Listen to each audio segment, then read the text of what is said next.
Custer County, Nebraska, 1880. While every homesteader raced to complete their 6-inch log cabins before winter, Norwegian immigrant Ole Olsen was still cutting prairie sod in late September. His neighbors called it wasteful. They called him a fool. He built walls 3 feet thick, 36 inches of compressed earth and grass roots where others used thin wooden planks. He spent 6 weeks on construction, others finished in 2. German carpenter Heinrich Müller openly mocked the excessive building, calculating that Ole used 10 times more material than proven log construction. Then January 8th arrived. The Arctic blast hit without warning. 41 degrees below zero. Sustained cold lasting 38 consecutive days. Standard log cabins failed. Interior temperatures dropped to 19 degrees despite families burning furniture to stay alive. Frame houses couldn't hold heat above freezing. Children developed frostbite inside their own homes. But that fool's sod house? It maintained 67 degrees throughout the crisis, burning only corn cobs while neighbors exhausted cord after cord of precious firewood. What did Ole understand about thermal mass, ground coupling, and heat retention that everyone else missed? And why do modern homes with advanced insulation still use more energy than his primitive earthen walls? If you value stories of practical wisdom that stood the test of time, make sure to subscribe. We've got more documented accounts worth remembering. Comment your city and time. We love reading where these documentaries reach. September 15th, 1880. The morning dew still clung to the buffalo grass when Ole Olsen made his first cut into the Nebraska prairie, his sharp spade slicing through 3 centuries of accumulated root systems with the precision his father had taught him in the turf fields of Trøndelag Province. While his neighbors Heinrich Müller and James Crawford had already chinked the gaps in their hastily constructed log cabins, Ole was just beginning what they considered the most wasteful building project in Custer County history. The technique Ole employed came from knowledge passed down through 4 generations of Norwegian builders who understood that survival in climates where winter temperatures could kill required more than speed. It demanded thermal mass. Each strip of sod he cut measured exactly 24 inches long, 12 inches wide, and 4 inches thick, dimensions his grandfather had perfected for structures that needed to store and release heat over the long Arctic nights. The timing mattered as much as the measurements. Morning dew made the sod strips cohesive enough to handle without crumbling, but dry enough to stack without creating mud. Ole had learned from his father's stories of turf houses that lasted 200 years that the difference between a structure that merely stood and one that provided true shelter lay in these precise details. Heinrich Müller, whose German carpentry training had served him well in Wisconsin's timber country, watched Ole's methodical cutting with growing irritation. Müller had calculated the mathematics of frontier construction with Germanic precision. His 6-inch oak logs, properly chinked with clay and moss, provided adequate thermal barrier at a fraction of the labor Ole was investing. The Norwegians building a fort against summer heat, Müller told James Crawford as they watched Ole lay his foundation 18 inches below the frost line. 6 inches of good oak stopped the wind back in Pennsylvania, Crawford agreed, and that's with timber that costs real money. What they couldn't fathom was why Ole would spend precious September days cutting sod when winter could arrive without warning across the open prairie. Ole's foundation work revealed the depth of his traditional knowledge, where his neighbors had raised their structures on stone piers to promote air circulation, a technique that worked in forested regions with natural windbreaks. Ole dug deep into the earth itself. The stone foundation he laid below the frost line wasn't just about structural stability, it was about thermal coupling with the Earth's stable temperature 42 degrees below the surface. Every decision reflected centuries of Scandinavian building wisdom adapted to prairie conditions his neighbors didn't yet understand. The wall construction began in earnest on September 20th. Ole laid each sod strip like an oversized brick, offsetting the joints in a running bond pattern that distributed weight evenly and eliminated thermal bridges. Where Müller's log construction created natural gaps that required constant maintenance, Ole's technique created a monolithic thermal mass. Each linear foot of his wall contained approximately 1,200 pounds of compressed earth and root systems. thermal mass equivalent to 18 inches of concrete, though his neighbors saw only dirt and grass piled 3 feet thick. James Crawford, whose Pennsylvania farming experience had taught him the value of efficiency, calculated that Ole was using 847 cubic feet of sod, where proven construction methods required only 89 cubic feet of milled lumber. The mathematics seemed to prove Ole's folly. 10 times more material, 6 times longer construction period, and zero advantage over methods that had housed American families for generations. What Crawford's calculations couldn't measure was thermal performance. His own 2x8-inch frame construction, sheathed in board and batten siding with tar paper interior, followed building techniques proven in Pennsylvania's milder climate and abundant timber resources. As September turned to October, the social pressure intensified. The local lumber merchant had calculated that Ole's construction method used materials equivalent to 6 standard homestead cabins, though the sod itself cost nothing. Heinrich Muller's wife Anna began openly questioning whether Ole's family would freeze while he persisted with his old-world nonsense. The community consensus crystallized around a simple belief. Ole was building like he expected the North Pole to move south, wasting time that should be spent preparing for winter in proven ways. Ole continued his methodical work, unmoved by the criticism. The interior walls received a smooth clay plaster finish that sealed the sod construction and created surfaces that would radiate stored heat throughout the long winter nights. His roof construction followed the same principles: 12 inches of prairie sod laid over cottonwood beams, creating thermal mass above as well as around the living space. Where his neighbors had built steep pitched roofs to shed snow quickly, Ole created a living roof that would insulate and regulate temperature year-round. The final details revealed Ole's comprehensive understanding of thermal dynamics. His fireplace positioning in the center of the structure rather than against an exterior wall like conventional construction meant that all heat radiated inward rather than being lost through the walls. The buffalo chip stove he installed was designed to burn the prairie's abundant fuel, dried grass, corn cobs, and buffalo chips, rather than the increasingly scarce and expensive cordwood his neighbors required. By October 15, 1880, Ole's family moved into their completed sod house. The structure measured 16 feet by 20 feet, with walls 36 inches thick, providing 480 square feet of living space, surrounded by thermal mass that would prove its worth in the months ahead.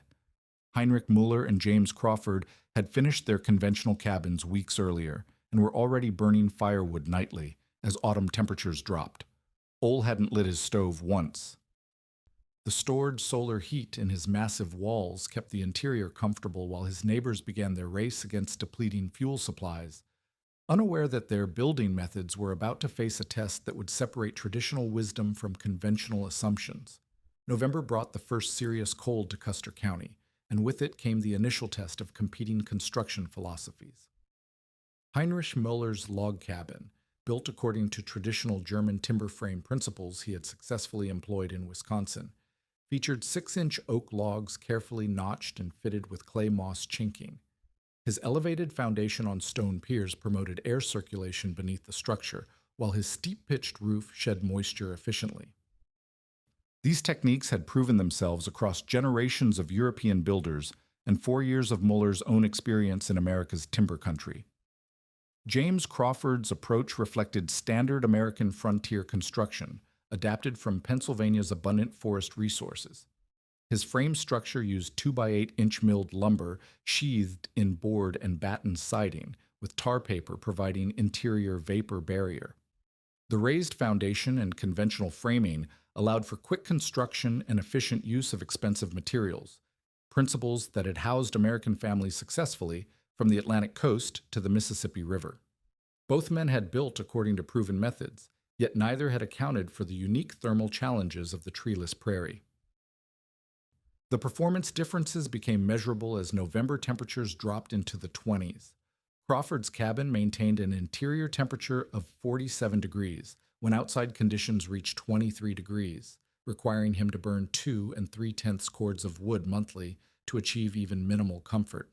His family found themselves clustering around the stove during evening hours, abandoning the outer rooms as heat failed to penetrate the thin walls effectively. The frame construction that worked adequately in Pennsylvania's protected valleys proved inadequate against prairie winds that found every gap in the siding and drove cold through the minimal thermal barrier. Muller's log construction performed marginally better, holding 52 degrees interior temperature under the same conditions while consuming 1 8/10 cords of wood monthly. His superior chinking and the thermal mass of 6-inch logs provided some advantage over frame construction, yet his family still retreated to the kitchen area near the stove as bedrooms became too cold for comfortable occupation. The elevated foundation that prevented moisture problems in Wisconsin's humid climate now created a thermal liability, allowing cold air to circulate freely beneath the structure and draw heat downward through the floorboards. Ole's sod house demonstrated performance that defied his neighbor's understanding of thermal dynamics.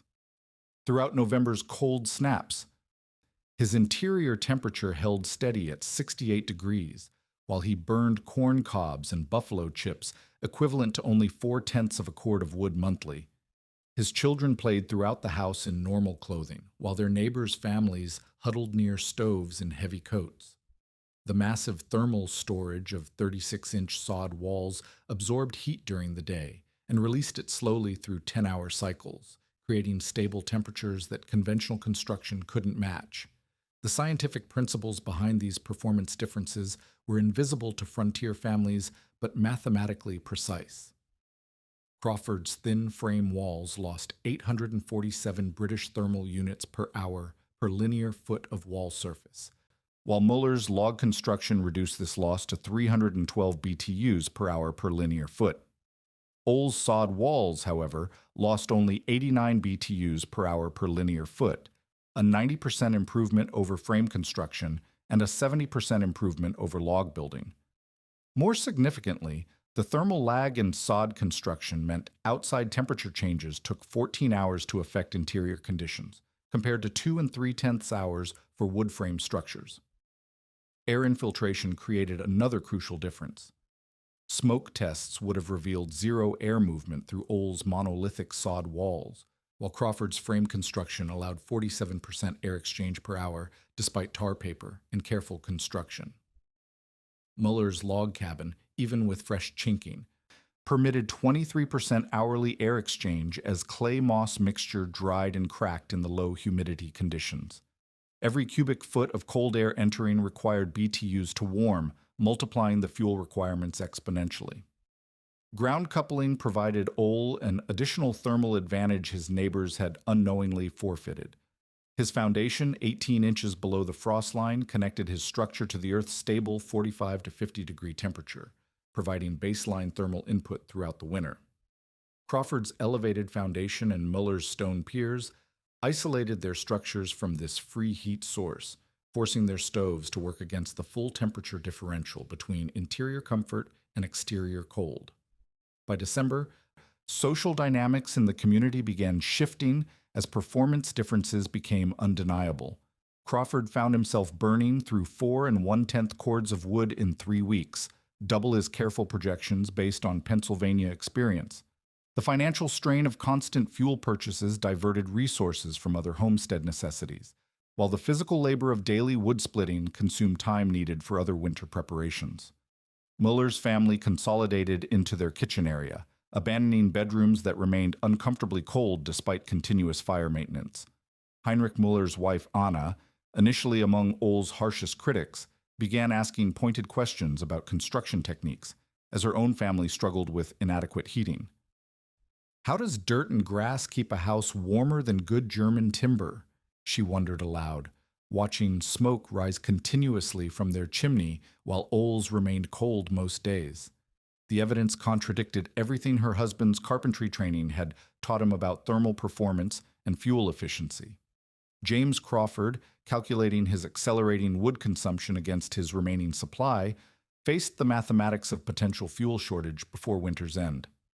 His careful Pennsylvania farming experience had taught him to plan precisely, yet his construction method was consuming resources at rates that threatened his family's survival. The techniques that succeeded in timber-rich regions with natural windbreaks were failing against prairie conditions that demanded different solutions. As December temperatures continued dropping toward the single digits, the first doubts about conventional wisdom began emerging in community conversations. Maybe that Norwegian wasn't so foolish after all, Heinrich Miller admitted privately to his wife, watching Ola's children play outside in light clothing, while his own family remained bundled indoors. The crisis that would test everyone's assumptions was still approaching, but the initial evidence suggested that traditional European earth-building knowledge might prove superior to accepted American frontier construction methods when survival itself hung in the balance. December brought warning signs that traditional frontier wisdom chose to ignore. Across the northern plains, Lakota and Pawnee tribes began unprecedented southward migrations, abandoning their usual winter camps for territories they hadn't occupied in living memory. Swedish mountain man Grizzly Pete Johansson, who had survived 23 winters trapping in the Rockies and northern plains, observed muskrat houses with walls 6 inches thicker than previous years, a natural adaptation that spoke to environmental pressures beyond normal seasonal variation. The woolly bear caterpillars that autumn displayed 89% black bands compared to the typical 60%, a folk indicator that old-timers like Grizzly Pete recognized as nature's warning of exceptional cold ahead. When Pete rode through Custer County in early December, his weathered face carried the concern of a man who had learned to read signs that kept him alive when others perished. "Critters know what's coming," he told anyone willing to listen at the trading post. "This ain't no regular winter. You folks best prepare accordingly." His warnings carried the authority of survival experience, yet most homesteaders dismissed him as another old fool spreading unnecessary alarm. The established settlers responded to mounting evidence with conventional preparations that reflected their confidence in proven methods. James Crawford, applying Pennsylvania farming logic to prairie conditions, stockpiled 12 cords of seasoned wood, 50% more than his calculated requirement of 6 to 8 cords for a normal winter. His systematic approach included adding a second layer of tar paper to his interior walls and constructing windbreaks from cornstalks around his cabin's perimeter. These modifications represented standard cold weather adaptations that had served American farmers across multiple climate zones. Heinrich Muller's response drew from his German carpentry training and Wisconsin experience. He carefully rechinking all log gaps with fresh moss clay mixture, sealing every visible crack that might admit cold air. His methodical inspection revealed 17 locations where original chinking had dried and shrunk, creating thermal bridges he filled with traditional materials. Muller also constructed protective barriers around his cabin using available prairie materials, following windbreak principles that had proven effective in European timber construction. Ole Olson's preparations appeared almost casual by comparison. He continued his daily routine of prairie maintenance without the dramatic stockpiling his neighbors considered essential. His primary addition involved installing storm shutters over his windows, simple wooden panels that would reduce heat loss through the glass surfaces during extreme weather.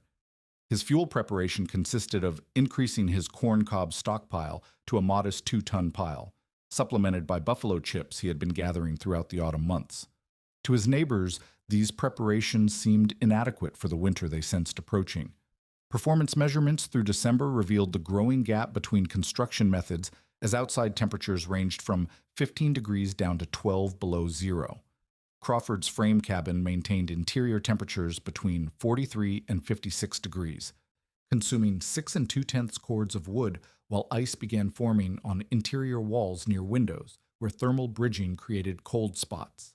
His family's living space contracted further as outer rooms became uninhabitable despite continuous heating efforts. Muller's log construction held interior temperatures between 48 and 61 degrees while burning 4 1/10 cords of seasoned oak. His family had consolidated into a single room around the kitchen stove, abandoning bedrooms that remained uncomfortable even with additional insulation efforts. The superior thermal mass of his log walls provided some advantage over frame construction, yet the structure still struggled against prairie cold that penetrated through inevitable gaps in thermal bridges inherent in log building techniques. The thermal physics driving these performance differences became more pronounced as temperatures dropped. Crawford's frame construction continued losing 847 BTUs per hour per linear foot of wall, while his thin thermal barrier allowed exterior temperature changes to affect interior conditions within 2 and 3/10 hours. Muller's logs reduced heat loss to 312 BTUs per hour per linear foot, yet air infiltration through dried chinking permitted significant thermal losses that forced continuous fuel consumption to maintain minimal comfort. Ohl's sod house performance remained remarkably stable throughout December's temperature variations. His interior held between 64 and 71 degrees, while burning materials equivalent to only 1 2/10 cords of wood, primarily corn cobs and buffalo chips that cost nothing and were abundantly available on the prairie. All rooms remained comfortably occupied, allowing his family to maintain normal winter activities while their neighbors increasingly huddled around stoves in single-heated spaces. The scientific explanation lay in thermal mass physics that pioneer builders understood intuitively rather than mathematically. Ohl's 43,200 pounds of compressed earth stored heat equivalent to 847,000 BTUs, releasing this thermal energy slowly over 14-hour cycles that maintained stable interior temperatures despite exterior fluctuations of 30 degrees or more in single days. His foundation coupling with earth temperatures 18 inches below frost line provided baseline thermal input of 42 degrees, reducing the total heating load his structure required. Grizzly Pete's predictions gained credibility as December weather patterns confirmed his environmental observations. Railroad weather stations across the northern plains reported unprecedented atmospheric pressure readings and temperature gradients that meteorologists would later recognize as indicators of the Arctic air mass building across western Canada. The convergence of multiple weather systems was creating conditions that would test every assumption about adequate shelter and fuel preparation on the frontier. Community attitudes began shifting subtly as performance evidence accumulated through December. Heinrich Müller privately admitted to his wife Anna that their heating costs were exceeding all projections, while watching Ohl's chimney remain cold through days when their own fire never stopped burning. James Crawford's systematic calculations revealed fuel consumption rates that threatened to exhaust his stockpile before winter's traditional end, forcing difficult decisions about resource allocation that could affect his family's survival. By January 7, 1881, weather reports from railroad stations indicated an unprecedented cold system approaching from Canada. The thermal performance differences that had seemed merely inconvenient during December's moderate cold were about to become matters of life and death as the most severe winter in recorded Great Plains history prepared to test every construction method, every fuel supply, and every assumption about survival on the American frontier. January 8, 1881, brought the Arctic blast that would become known as the hard winter across the Great Plains. The temperature plummeted to 41 degrees below zero and remained below -10 for 38 consecutive days, while sustained winds of 25 to 45 miles per hour created wind chills approaching -70 degrees. This was not the gradual cold that allowed adaptation, but a killing freeze that arrived without mercy and tested every assumption about adequate shelter on the American frontier.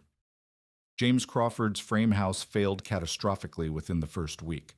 Despite his careful preparations and stockpiled fuel, interior temperatures dropped to 19 degrees even as he burned 3 4/10 cords of wood weekly, a consumption rate that would exhaust his entire winter supply in less than a month. The thin walls that had provided adequate shelter in Pennsylvania's protected valleys offered no defense against prairie cold that drove through every gap in the siding and overwhelmed his heating capacity. Ice formed on interior walls 3 feet from the stove, while his family's breath created frost clouds in what should have been their warm refuge.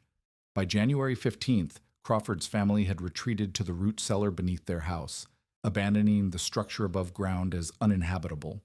The frozen water pipes burst on January 12th, flooding the interior with ice that made normal occupancy impossible. 2 of his children developed frostbite on their fingers despite remaining indoors, while his wife showed early signs of hypothermia even while sitting near the constantly burning stove. The mathematics of survival had turned against conventional construction with brutal clarity. Heinrich Müller's log cabin provided marginally better performance but still failed to protect his family adequately. The clay moss chinking that had sealed gaps effectively in moderate cold cracked and fell out as temperatures reached negative 30 degrees, creating air infiltration that his heating system couldn't overcome. Interior temperatures held at 31 degrees maximum, despite burning furniture to supplement his dwindling cordwood supply. His careful German construction techniques, proven across centuries of European building, proved inadequate against conditions that exceeded the climate parameters for which they had been developed. Anna Mueller's condition became critical on January 20th, when sustained exposure to interior cold in the low 30s produced severe hypothermia symptoms. Her body temperature dropped dangerously as their log cabin's heating system failed to maintain conditions necessary for human survival. Heinrich's calculations revealed they were consuming fuel at rates that would exhaust their supply by early February, forcing impossible choices between heating and survival through the remaining winter months. The community-wide crisis extended far beyond individual construction failures. 7 of the 23 homestead families abandoned their inadequate structures entirely, loading their possessions onto sleds and seeking shelter in town buildings that might provide better protection. 3 families lost fingers or toes to frostbite suffered inside their own homes, while 2 deaths were directly attributed to exposure within dwellings that couldn't maintain life-sustaining temperatures. The conventional wisdom that had guided frontier construction was failing when survival itself depended on thermal performance. Ole Olsen's sod house performance during this same period revealed the full advantage of traditional Norwegian building principles adapted to prairie conditions. Throughout the crisis period, his interior temperature maintained a steady range between 61 and 67 degrees while burning only 47 pounds of corn cobs daily, equivalent to 31 hundredths of a cord of wood weekly. His fuel consumption remained a fraction of his neighbor's desperate burning while providing superior comfort and safety for his family. The physics behind Ole's success became dramatically visible during the crisis. His 43,200 pounds of earth walls stored thermal energy equivalent to 847,000 BTUs, releasing this heat slowly over cycles that prevented interior temperature swings, despite exterior fluctuations that ranged from negative 41 to negative 10 degrees within single 24-hour periods. The thermal gradient across his 36-inch walls showed outside surfaces reaching negative 35 degrees, while inside surfaces remained at 64 degrees, a 99-degree difference demonstrating the insulation value of proper thermal mass construction. Ground coupling through Ole's foundation provided baseline thermal input that his neighbors had unknowingly forfeited through elevated construction. His foundation, 18 inches below frost line, tapped earth temperatures stable at 42 degrees, providing continuous thermal input that reduced his heating requirements even during the most extreme conditions. Smoke tests during the crisis would have revealed zero air infiltration through his monolithic sod construction, compared to 47% air exchange per hour in surviving frame structures.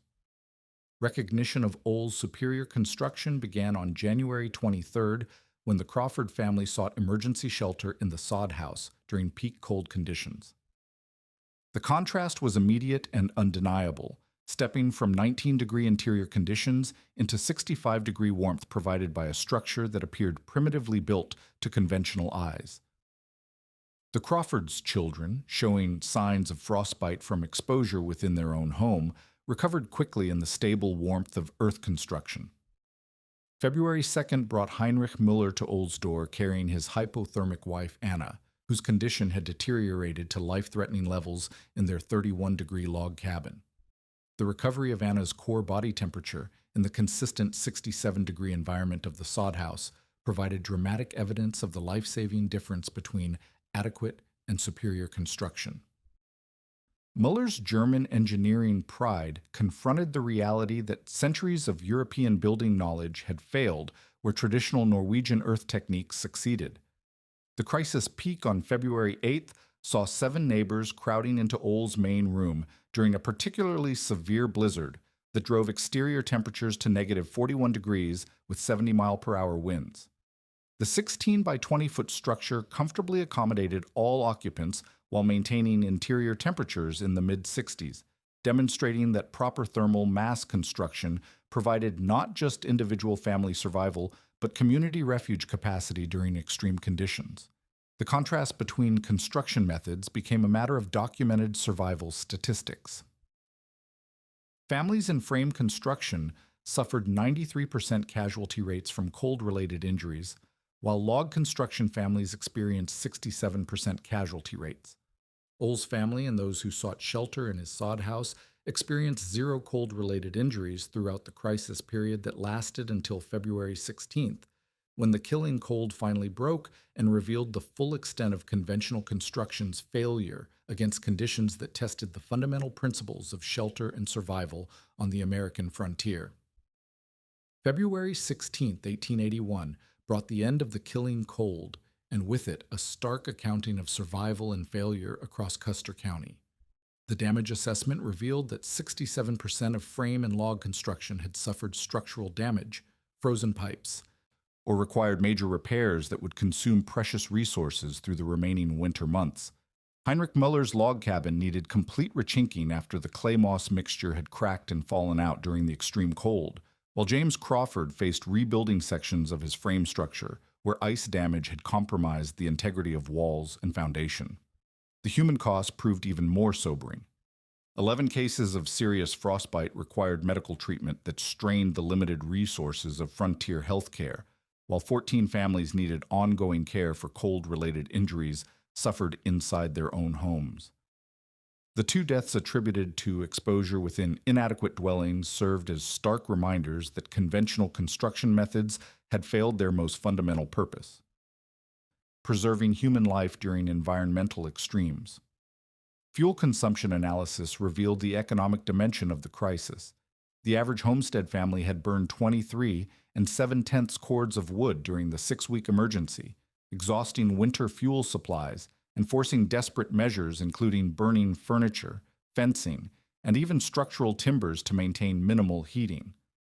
Crawford's family had consumed their entire 12-cord stockpile, plus additional materials equivalent to 11 and 7/10 cords, leaving them without heating fuel for the remainder of winter.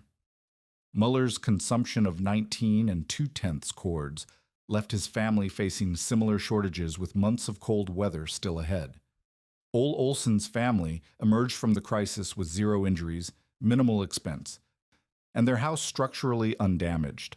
Their fuel consumption during the same period totaled materials equivalent to 4 and 2/10 cords, an 82% reduction compared to their neighbors' desperate burning.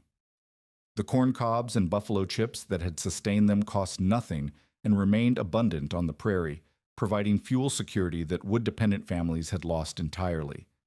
The thermal performance of 36-inch sod walls had proven itself under the most extreme conditions the Great Plains could deliver. Spring brought formal recognition of Ohl's construction methods from unexpected sources. The county agricultural extension agent, tasked with documenting homestead survival rates and construction effectiveness, recorded detailed measurements and performance data that validated traditional Norwegian building techniques.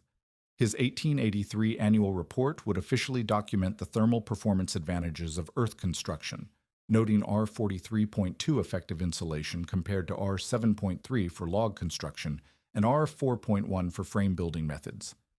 12 families requested formal instruction from Ole during the spring building season, seeking to learn techniques that had demonstrated clear survival advantages. Lars Andersen, a recent Norwegian immigrant who had witnessed the winter crisis from town, became Ole's first systematic student in traditional sod construction. Andersen's successful implementation of learned techniques created the first documented case of knowledge transfer, establishing methods that would spread throughout the Nebraska sandhills over the following decades. The construction changes that emerged from the winter's lessons represented compromise between Ole's proven methods and conventional American building practices.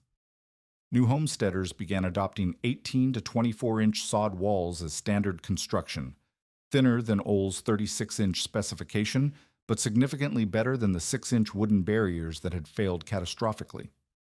This hybrid approach acknowledged the thermal advantages of earth construction while accommodating American preferences for wood frame finishing and conventional interior layouts. Regional documentation showed that sod house techniques spread throughout Nebraska's Sandhills region, with county records indicating adoption in 47 counties by 1885. The method's success rate became measurable through homestead retention statistics. Families using earth construction techniques showed 89% retention on their land claims versus 34% for conventional frame construction families. The economic advantage of reduced fuel requirements allowed sod house families to invest in livestock and equipment rather than constant wood purchasing, creating prosperity that enhanced their long-term survival prospects. The broader legacy extended beyond immediate survival advantages to fundamental changes in frontier building philosophy.